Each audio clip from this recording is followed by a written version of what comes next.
Praise the Lord. सुबह की प्रार्थना में मैं आप सबको स्वागत करता हूं और आज के मनन के लिए हम देखेंगे उत्पत्ति उसका चैप्टर 41 और वर्स 37 से लेकर 40 तक। यह बात फिरौन और उसकी सारी कर्मचारियों को अच्छी लगी, इसलिए फिरौन ने अपने कर्मचारियों से कहा, क्या हमको ऐसा पुरुष जैसा यह है जिसमें परमेश्वर का आत्मा रहता है मिल सकता है?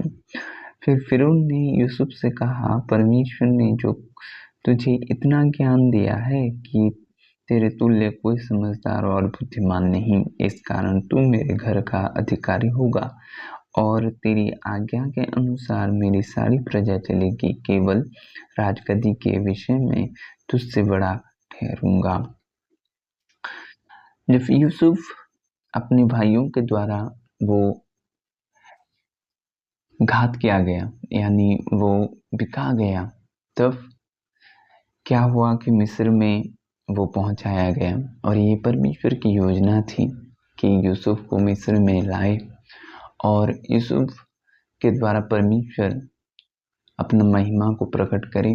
और यहाँ पर जो फारू मिस्र के राजा वो एक स्वप्न देखता है और उस सपनों का अर्थ उसको समझ नहीं आता, ना उसने जो मंत्री और जो देवताओं को पूजा करता था ना उसके सपनों का वो फल बता सके। तो जो पिलाने हारा और पकाने हारा जो फारू के थे वो एक दिन भी स्वप्न देखते हैं। जिस बंदी गृह में यूसुफ काम करता था उस बंदी गृह में वे दोनों पड़े और एक दिन वे स्वप्न देखे और वे चिंतित थे कि हमारा स्वप्नों का फल कौन बताएगा। तब यूसुफ उनसे मिलता है और कहता है कि स्वप्न का फल का अर्थ क्या परमेश्वर नहीं बताता? क्या परमेश्वर से अनजान है? क्या परमेश्वर बता नहीं सकता? तो उन दोनों का स्वप्नों का फल का अर्थ वो बता देता है।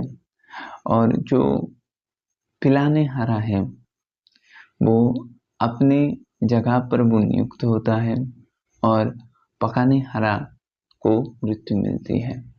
लेकिन जो पिलाने हारा रहता है उसको यूसुफ क्या करता है कि आवेदन करता है कि मुझे स्मरण करना जब तेरे अच्छे काम हो, लेकिन वो भूल जाता है। लेकिन परमेश्वर यूसुफ के साथ था, वो दया करता। फिर ठीक 2 वर्ष के पश्चात फिरौन फिर से एक स्वप्न देखता है और उस सपने का अर्थ बताने का कोई नहीं है। और वहाँ पर पिलाने हारा अपनी गलती को एहसास करता है और फारू के आगे सब कुछ वो बताता है। तब फारू यूसुफ को बुलाता है और यूसुफ से अपने स्वप्नों को बताता है। तब जब स्वप्नों को बताता है उसका फल स्वप्न का अर्थ यूसुफ बता देता है। और यहाँ पर यूसुफ जब बता देता है तब फारो उससे अपने घर का अधिकारी करता है। और क्योंकि वो देखता है कि वो परमेश्वर की जन है, परमेश्वर की आत्मा उसमें रहता है। यहाँ से साफ हो जाता है कि जो परमेश्वर की गिफ्ट रहता है उसमें आप दूसरों की उन्नति होता है, खुद की उन्नति होता है और परमेश्वर अपनी महिमा को प्रकट करता है, महिमा को दिखाता है। और यहाँ पर परमेश्वर की योजना जो मिस्र पर थी, जो अब्राहम से कहा गया था, वो सारी चीज़ों को परमेश्वर पूरा करने वाला था। और यहाँ पर यूसुफ के जीवन पर परमेश्वर अनुग्रह किया। जो उसके दुख के समय थे वो खत्म होने को थे और परमेश्वर अपने दास को जो यूसुफ है उसको फल देने वाला था।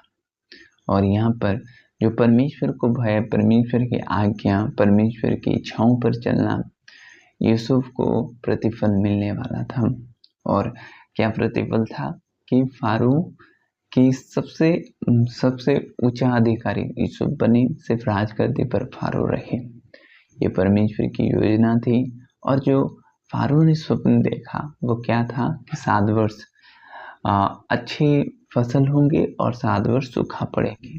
और यहाँ पर इतना जो 7 वर्ष था इतना अच्छा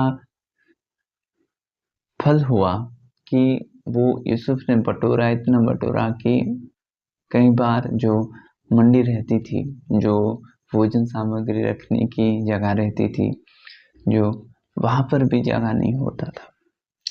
और यहाँ पर जो अकाल पड़ा उसमें यूसुफ अपने परिवार को वो पालन पोषण करता है। जोसेफ अपने और भाइयों को भी अपने और पुत्रों को भेजता है, तब वे यूसुफ को मिलते हैं। तो ये प्रभु की योजना थी।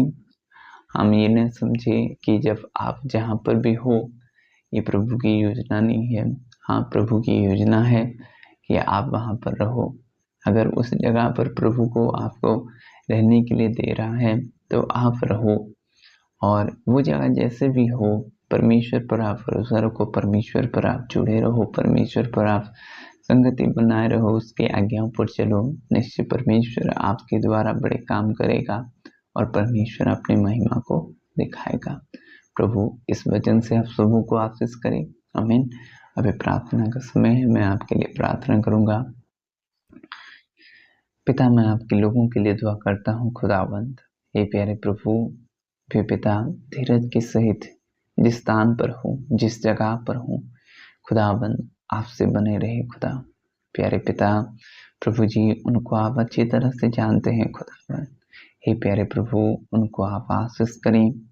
खुदावंद, आपकी महिमा, आपके बड़े काम उनके जीवन पर प्रकट हो। खुदा प्यारे पिता, आपकी यो इच्छा को प्रभु वे पूरा कर सकें। खुदावंद, ऐसा अनुग्रह करें। हे प्रभु जी, हर एक बुराई से आप उन्हें बचाएं। खुदावंद, परीक्षाओं से बचाएं। खुदा, आप उन्हें बल प्रदान करें। प्रभु, आपके लोगों को पिता, जो लोग बीमार से ग्रसित हैं, यीशु के नाम से वे चंगे हो जाएं। हे खुदावंद, आप उन्हें बातचीत करें। खुदा, आपकी आवाज को सुन सकें, आपकी बातों को जान सके। खुदावंद, ऐसा अनुग्रह करें। प्यारे प्रभु जी, आपके करीब कर लें। खुदावंद, आप भले और सच्चे खुदा हैं। प्यारे पिता, प्रभु आपकी लोगों के जीवन पर आपकी महिमा हो, यीशु नाज़री के नाम में। आमीन। God bless you.